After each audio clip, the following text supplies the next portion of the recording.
Животот во природата е прекрасен и ги полни батериите, но за жал имаме се помалку време да престојуваме вон затворен простор. Сепак, автомобилската индустрија многу обрнува внимание на возила кои имаат теренски способности или пак теренски изглед. Кај овие вторите, сегментот на супер мини автомобили со спортско корисна конотација е многу натрупан. Има преку 23 модели, но има и битни играчи и небитни играчи. Форд од неодамна е присутен во овој сегмент. Моделот EcoSport доживува своја втора генерација, а првата беше направена во 2013-та. Производството сега е прилагодено и за европските потреби. Но, погледнете што е направено веднаш.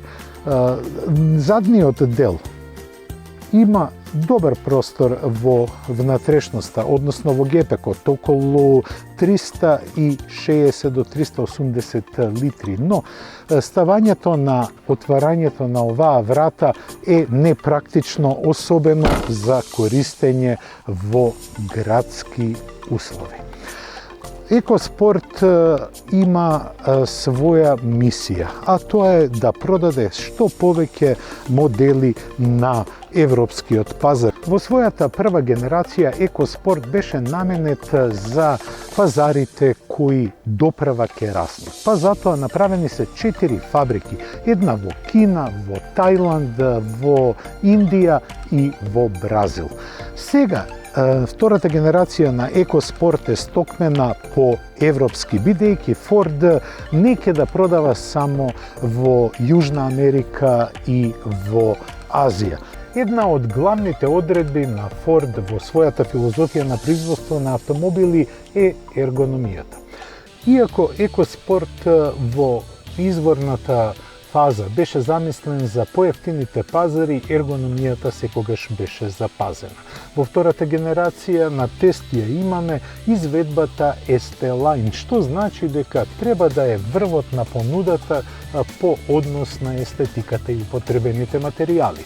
Тоа се гледа веднаш на седиштата. Имаме интересни спортски седишта кои се прекриени со црна алкантара и кожа, опшиени со емотивна боја, црвен конец. Она што ми се допаѓа кај EcoSportот, тоа е позицијата на возачот која е неприкосновена. Можеби малку чуди поставеноста на 8-инчниот екран на кој се исцртуваат многу информации од инфотеймент системот, изгледа малце како чир на врвот на централната конзола. Не ми се допаѓа што се употребени тврди пластики, но за жал тоа е милје во денешницата на автомобилската индустрија. За пофалба се местата за одложување дребулии. Ова е длабока ладица, гледате, можете тука да спуштите дури и шише од 1 литар, но ако ставате дребулии, направени се овие пластични додатоци. Ми се допаѓа опременоста. Овој модел е опремет со најновата генерација на инфотеймент систем. Воланот спортски делува, а во внатрешноста имаме исто така и греење на воланот, што е многу позитивно во овие услови, и на седиштата. Ги имаме предусловите за убаво возење. Ова не е теренско возило и овие снимки ги направивме чисто за да дадеме една поемотивна нота на денешниот прилог. Одиме на асфалт, бидејќи EcoSport, како и сите останати модели во оваа класа, се наменети претежно за асфалт и тоа градски.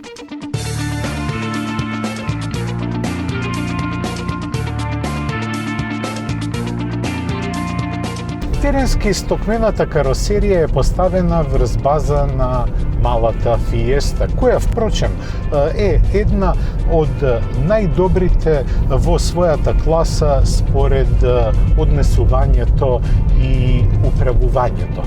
Управливоста на екоспорт е сосема добра. Но поради високото тежиште кое е направено да даде добри резултати на неасфалтиран пат, го прават малку возењето да се чувствува како да сте на брод.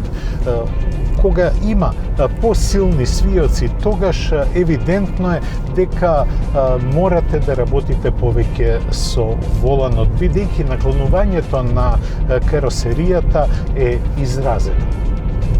Во овие 7 години на пазарот Ford EcoSport има најголем проблем што сите го споредуваат со својот донатор Ford Fiesta и очекуваат возни својства исти кока и Fiestата, но тоа благо речено е невозможно.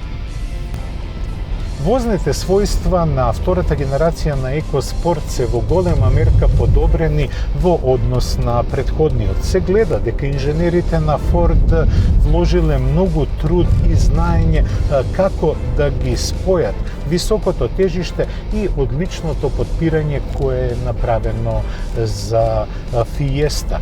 Едноставно извлечен е максимум, па возењето на новиот EcoSport е далеку позабавно и може да се смета на динамички добри својства. На тоа придонесуваат и EcoBoost моторите од 1 литар. Тие се 3-цилиндарски, но се разликуваат во силата.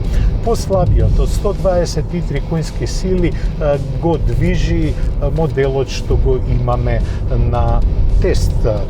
Тој многу добро се снаоѓа во оваа каросерија заедно со 6-степениот мануелен менувач. Атмосферата на возачот е добра и се истакнува традиционалното Фордово однесување.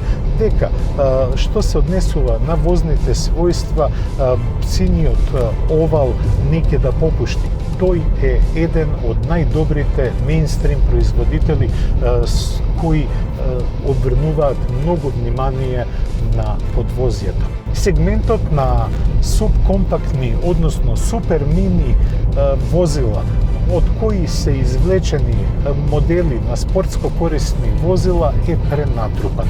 Тесниот модел е опремен со ниво на опременост ST-Line кое се истакнува од секојдневието, како и добриот мотор, може да се оправдаат овие 26.000 евра.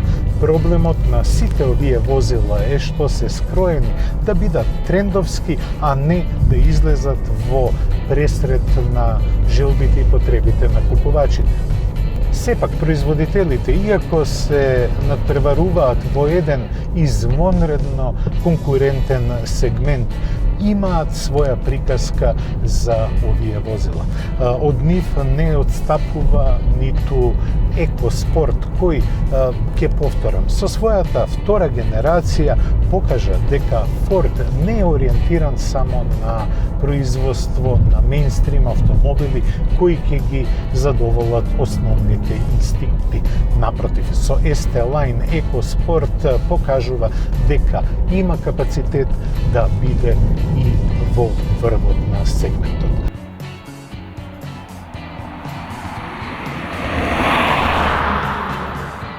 Повторно сме на почетната позиција. Ford EcoBoost е интересна синергија на просторност, ергономија, пристојни возни својства, но и висока потрошувачка. Трицилиндерскиот 1 литарски EcoBoost му требаат, барем со мојот стил на возење, околу 8,5 литра на изминати 100 километри, што и не е мала вредност. 26.000 евра треба да се одвои за опременоста на EcoSport, кој вака стокмен изгледа многу добро. Се надевам дека многу добро ви изгледаше и ова издание на Автомагазин. Ве поздравувам и ви посакувам се најубаво до следната средба.